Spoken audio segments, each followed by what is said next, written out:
Hello and good afternoon. Thank you for joining us at this time. The United Nations says the global unemployment rate would increase slightly in 2024.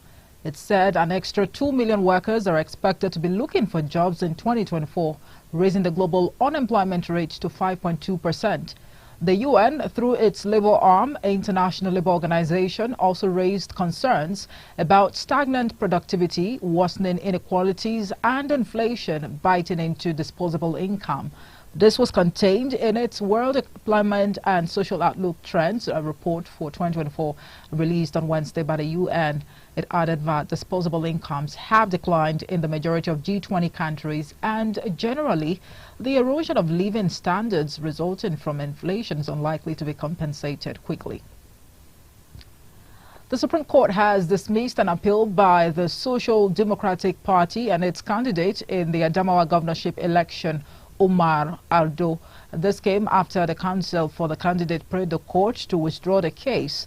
The five-member panel led by John Okoro subsequently dismissed the appeal. The Court of Appeal in Abuja and the tribunal had dismissed Ardo's petition challenging the victory of Ahmadu Fintiri. Fintiri is now left with the appeal filed by the All Progressives Congress and its candidate Aishatu Dahiru, seeking to be declared the governor of the state.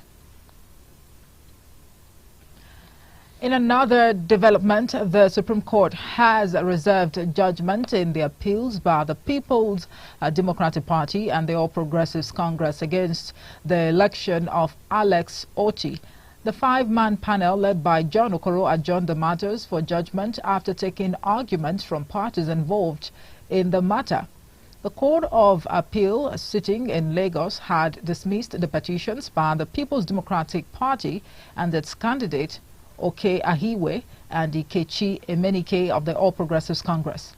Now, the APC and PDP are asking the Apex Court to nullify the election of Otti of the Labour Party as Abia State Governor. From the international front now, in its first military talks with the U.S. since 2021, China has said it will never compromise on the issue of Taiwan. It urged the U.S. to stop arming Taiwan and take its concerns seriously. Now, this comes just days ahead of pivotal elections in Taiwan, which could push the island further towards or away from Beijing. China claims that Taiwan is part of its own territory, but the island sees itself as distinct from the Chinese mainland.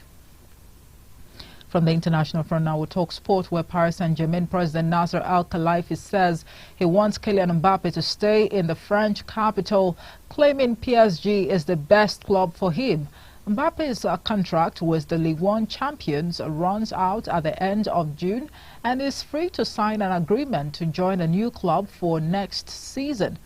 PSG have yet to win a maiden Champions League title, despite spending billions of euros on transfer fees since the arrival of their Qatari owners in 2011. Mbappe has been heavily linked with a possible move to 14-time European champions Real Madrid. And that's it for the news at this hour. Thank you so much for watching. I am Omo Ife Peace Osemere. Good afternoon.